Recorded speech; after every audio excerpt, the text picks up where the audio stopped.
महामृत्युंजय मंत्र अकाल मृत्यु या किसी भी भय से मुक्ति दिलाने वाला मंत्र है। ये मंत्र इतना पावरफुल है कि अकाल बीमारी से भी मुक्ति दिलाता है। जिन लोगों को चिंता और पैनिक अटैक होते हैं, उन्हें इस मंत्र का जाप जरूर करना चाहिए।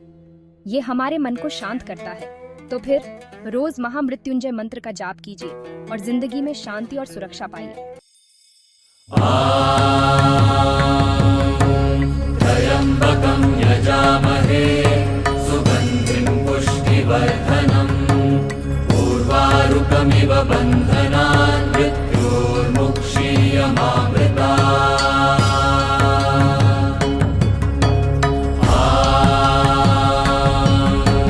त्र्यम्बकं यजामहे सुगन्धिं पुष्टिवर्धनम् उर्वारुकमिव बन्धनान्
त्र्यम्बकं यजामहे सुगन्धिं पुष्टिवर्धनम् उर्वारुकमिव बन्धनान् मृत्योर्मुक्षीयमामृतात्। त्र्यम्बकं यजामहे सुगन्धिं पुष्टिवर्धनम् उर्वारुकमिव बन्धनान्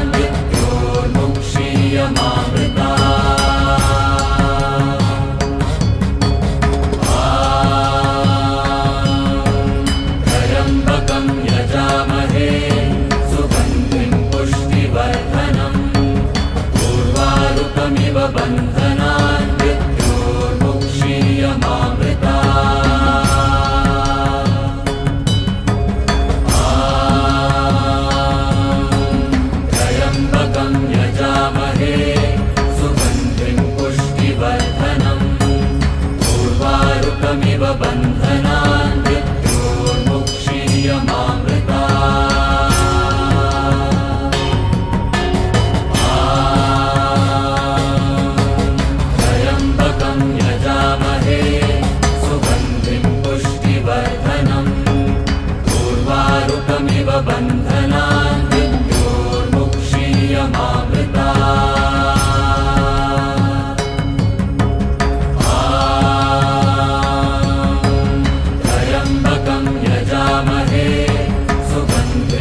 उर्वारुकमिव बन्धनान् मृत्योर्मुक्षीयमामृता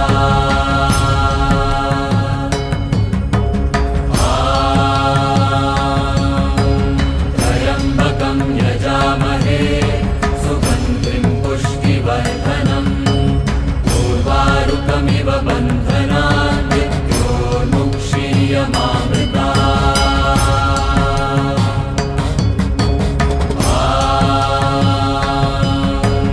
त्र्यम्बकं यजामहे सुगन्धिं पुष्टिवर्धनम् उर्वारुकमिव बन्धनान् मृत्योर्मुक्षीयमामृता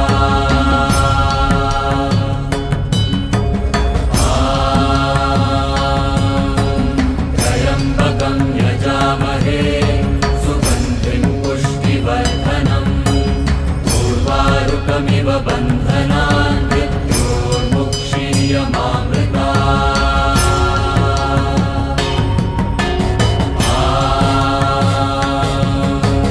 त्र्यम्बकं यजामहे सुगन्धिं पुष्टिवर्धनम् उर्वारुकमिव बन्धनान् मृत्योर्मुक्षीयमामृता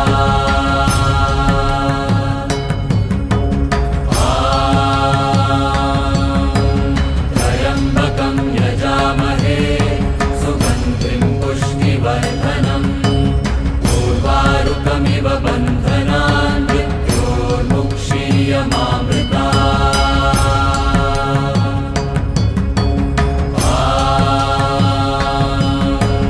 त्र्यम्बकं यजामहे सुगन्धिं पुष्टिवर्धनम्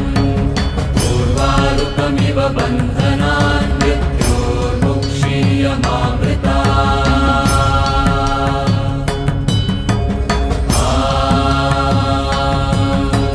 त्र्यम्बकं यजामहे सुगन्धिं पुष्टिवर्धनम् उर्वारुकमिव बन्धनान् मृत्योर्मुक्षीयमामृता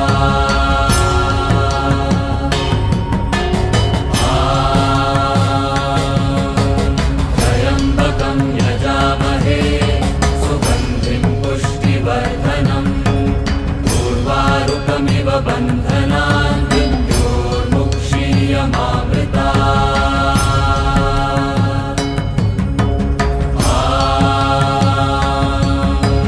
त्र्यम्बकं यजामहे सुगन्धिं पुष्टिवर्धनम् उर्वारुकमिव बन्धनान् मृत्योर्मुक्षीयमामृता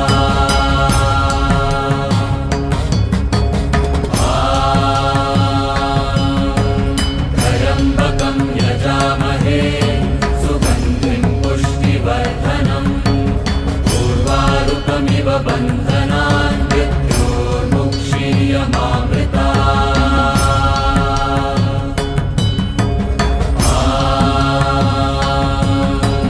त्र्यम्बकं यजामहे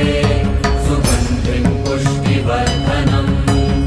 उर्वारुकमिव बन्धनान् मृत्योर्मुक्षीयमामृता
उर्वारुकमिव बन्धनान् मृत्योर्मुक्षीयमामृता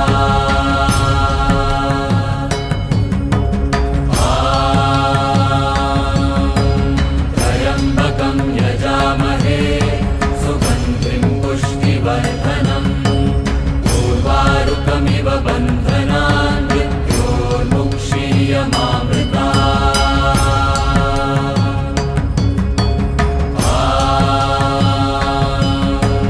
त्र्यम्बकं यजामहे सुगन्धिं पुष्टिवर्धनम् उर्वारुकमिव बन्धनान् मृत्योर्मुक्षीयमामृता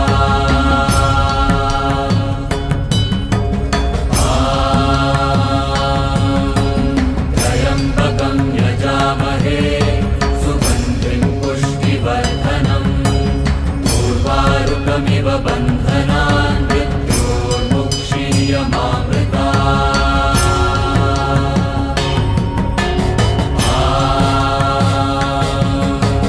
त्र्यम्बकं यजामहे सुगन्धिं पुष्टिवर्धनम् उर्वारुकमिव बन्धनान् मृत्योर्मुक्षीयमामृता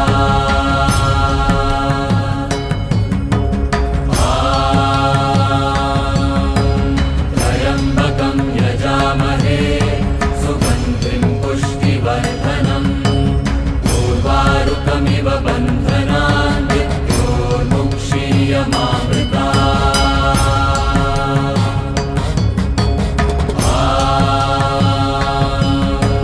त्र्यम्बकं यजामहे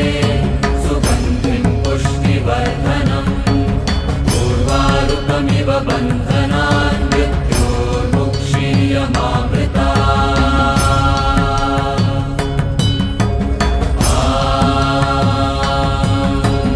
त्र्यम्बकं यजामहे सुगन्धिं पुष्टिवर्धनम् उर्वारुकमिव बन्धनान् मृत्योर्मुक्षीयमामृता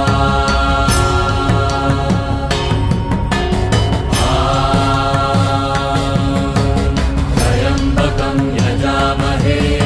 सुगन्धिं पुष्टिवर्धनम् उर्वारुकमिव बन्धनान् मृत्योर्मुक्षीयमामृता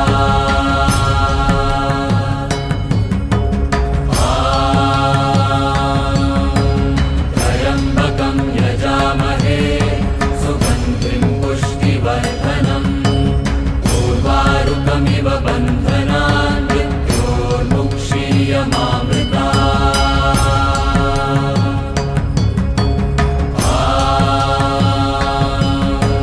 त्र्यम्बकं यजामहे सुगन्धिं पुष्टिवर्धनम् उर्वारुकमिव बन्धनान् मृत्योर्मुक्षीयमामृता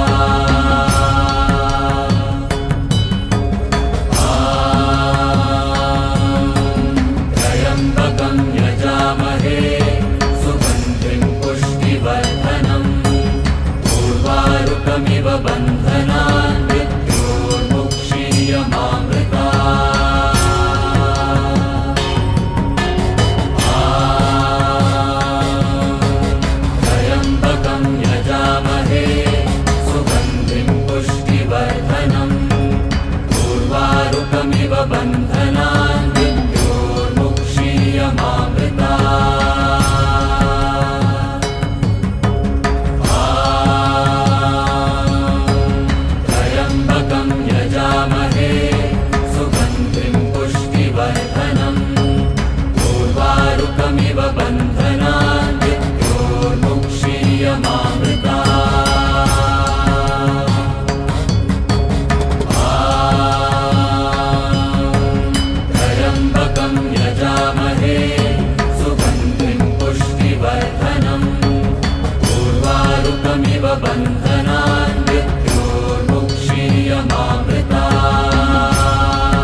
उर्वारुकमिव बन्धनान् मृत्योर्मुक्षीयमामृता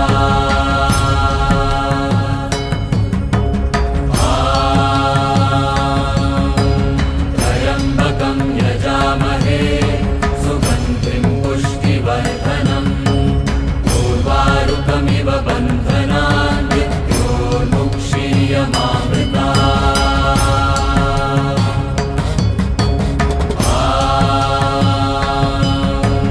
त्र्यम्बकं यजामहे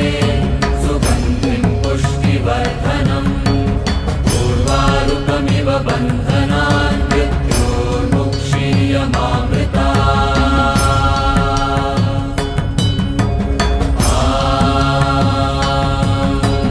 त्र्यम्बकं यजामहे सुगन्धिं पुष्टिवर्धनम् उर्वारुकमिव बन्धनान् मृत्योर्मुक्षीयमामृता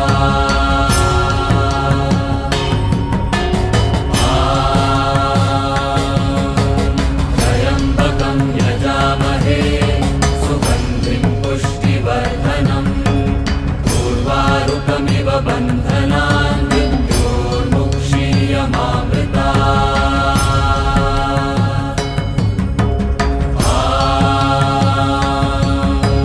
त्र्यम्बकं यजामहे सुगन्धिं पुष्टिवर्धनम् उर्वारुकमिव बन्धनान् मृत्योर्मुक्षीयमामृता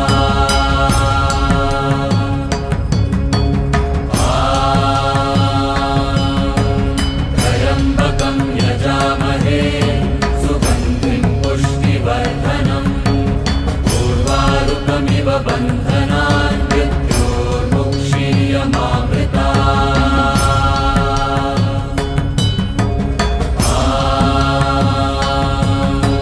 त्र्यम्बकं यजामहे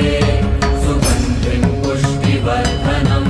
उर्वारुकमिव बन्धनान् मृत्योर्मुक्षीयमामृता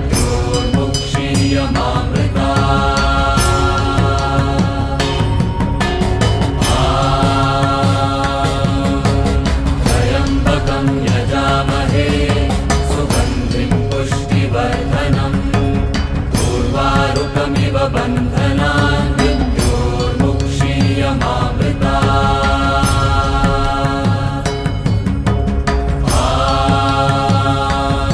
त्र्यम्बकं यजामहे सुगन्धिं पुष्टिवर्धनम्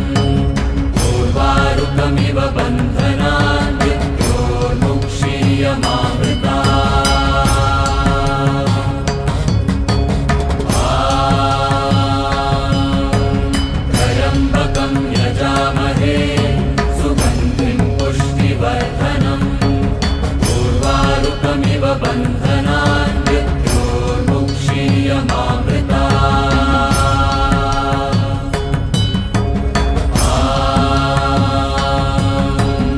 त्र्यम्बकं यजामहे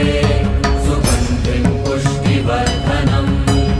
उर्वारुकमिव बन्धनान् मृत्योर्मुक्षीयमामृता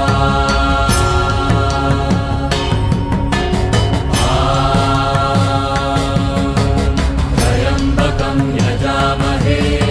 सुगन्धिं पुष्टिवर्धनम् उर्वारुकमिव बन्धनान् मृत्योर्मुक्षीयमामृता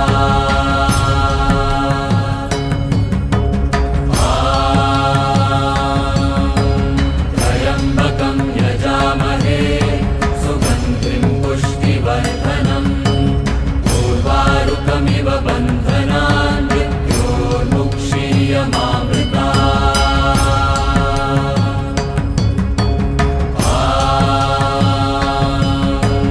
त्र्यम्बकं यजामहे सुगन्धिं पुष्टिवर्धनम् उर्वारुकमिव बन्धनान् मृत्योर्मुक्षीयमामृता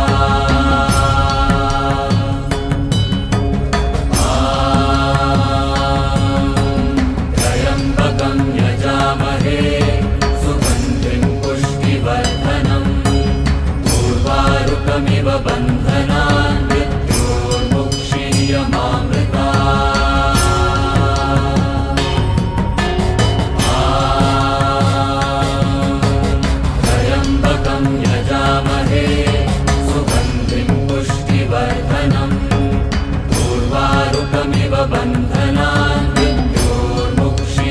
मृत्योर्मुक्षीयमामृता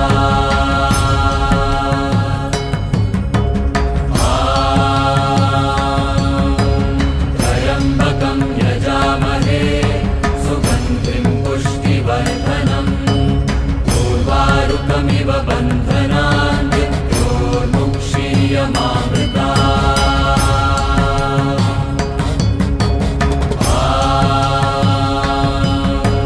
त्र्यम्बकं यजामहे सुगन्धिं पुष्टिवर्धनम् उर्वारुकमिव बन्धनान् मृत्योर्मुक्षीयमामृता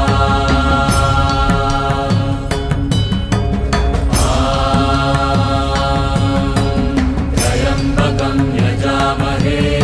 सुगन्धिं पुष्टिवर्धनम् उर्वारुकमिव बन्धनान् मृत्योर्मुक्षीयमामृता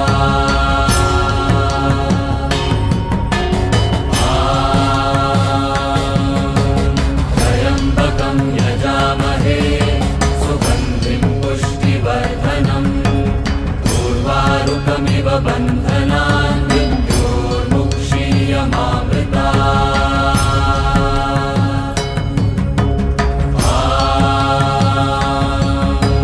त्र्यम्बकं यजामहे सुगन्धिं पुष्टिवर्धनम् उर्वारुकमिव बन्धनान् मृत्योर्मुक्षीयमामृता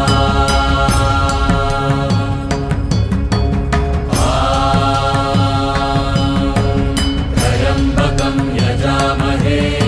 सुगन्धिं पुष्टिवर्धनम् उर्वारुकमिव बन्धनान् मृत्योर्मुक्षीयमामृता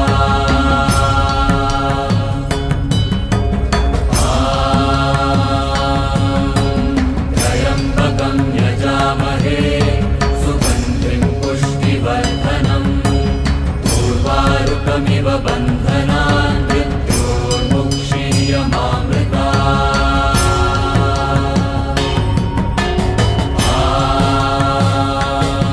त्र्यम्बकं यजामहे सुगन्धिं पुष्टिवर्धनम् उर्वारुकमिव बन्धनान् मृत्योर्मुक्षीयमामृता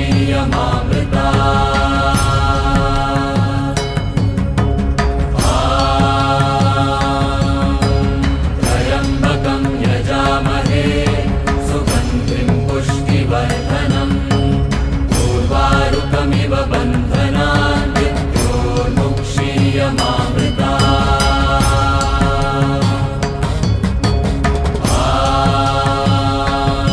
त्र्यम्बकं यजामहे सुगन्धिं पुष्टिवर्धनम् उर्वारुकमिव बन्धनान् मृत्योर्मुक्षीयमामृता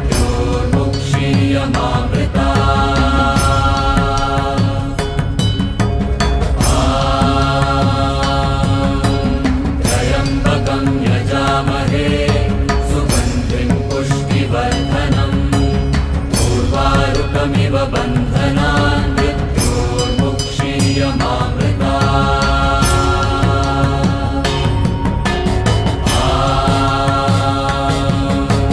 त्र्यम्बकं यजामहे सुगन्धिं पुष्टिवर्धनम् उर्वारुकमिव बन्धनान् मृत्योर्मुक्षीयमामृता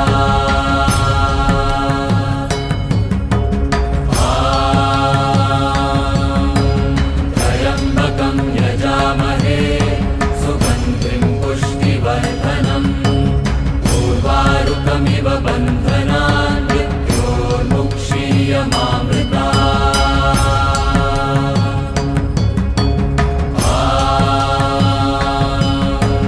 त्र्यम्बकं यजामहे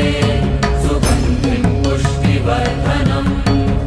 उर्वारुकमिव बन्धनान् मृत्योर्मुक्षीयमामृता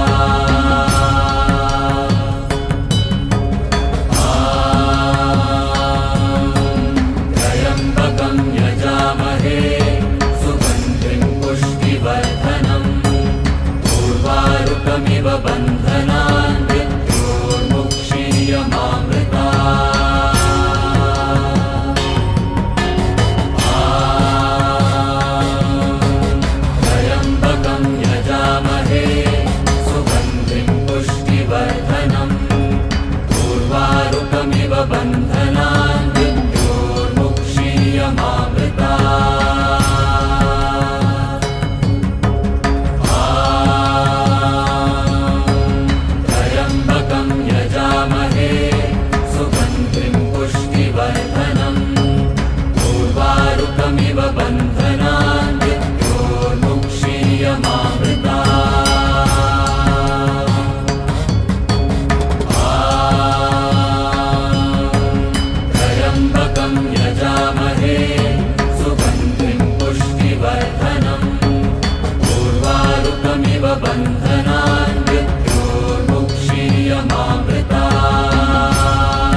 यजामहे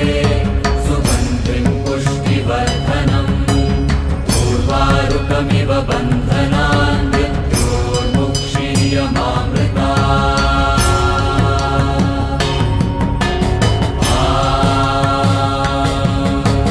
त्र्यम्बकं यजामहे सुगन्धिं पुष्टिवर्धनम् उर्वारुकमिव बन्धनान्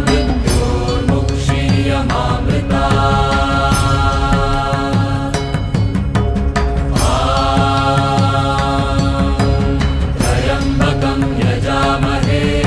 सुगन्धिं पुष्टिवर्धनम् उर्वारुकमिव बन्धनान्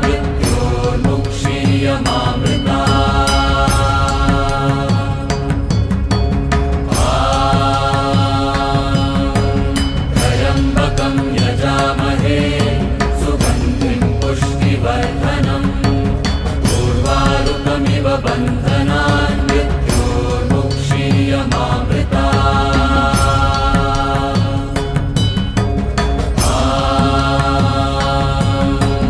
त्र्यम्बकं यजामहे सुगन्धिं पुष्टिवर्धनम् उर्वारुकमिव बन्धनान्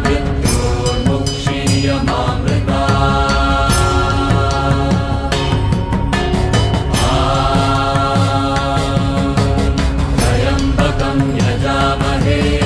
सुगन्धिं पुष्टिवर्धनम् उर्वारुकमिव बन्धनान्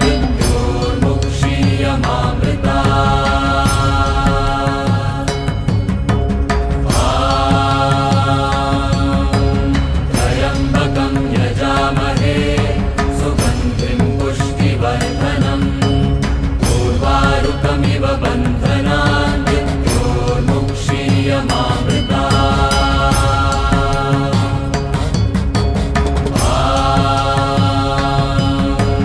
त्र्यम्बकं यजामहे सुगन्धिं पुष्टिवर्धनम् उर्वारुकमिव बन्धनान्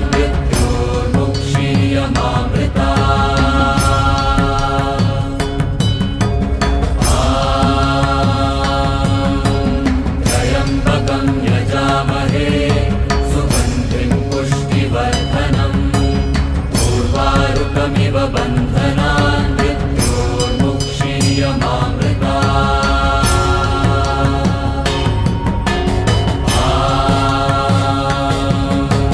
त्र्यम्बकं यजामहे सुगन्धिं पुष्टिवर्धनम् उर्वारुकमिव बन्धनान्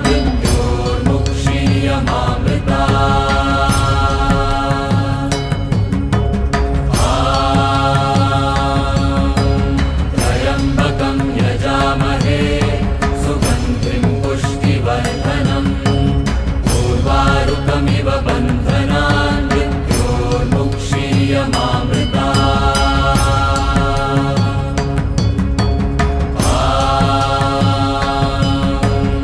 त्र्यम्बकं यजामहे सुगन्धिं पुष्टिवर्धनम् उर्वारुकमिव बन्धनान्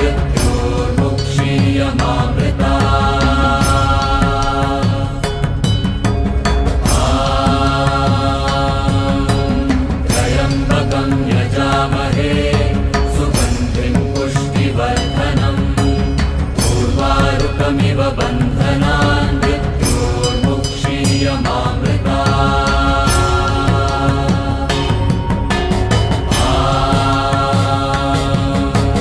त्र्यम्बकं यजामहे सुगन्धिं पुष्टिवर्धनम् उर्वारुकमिव बन्धनान्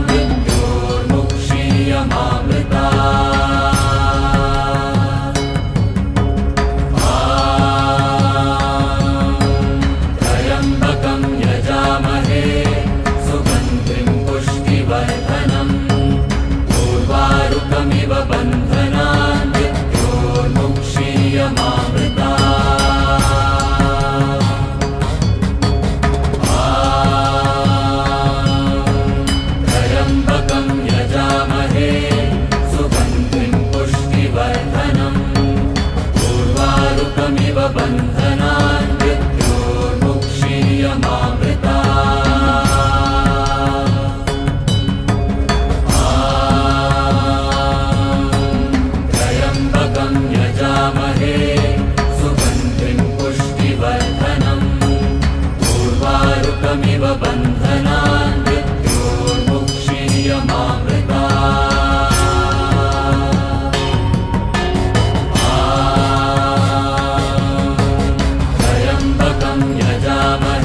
मुक्षीयमामृता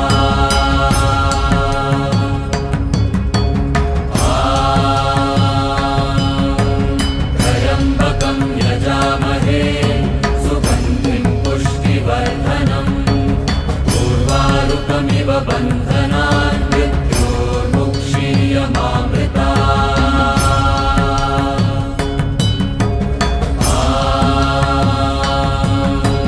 त्र्यम्बकं यजामहे सुगन्धिं पुष्टिवर्धनम् उर्वारुकमिव बन्धनान् मृत्योर्मुक्षीयमामृता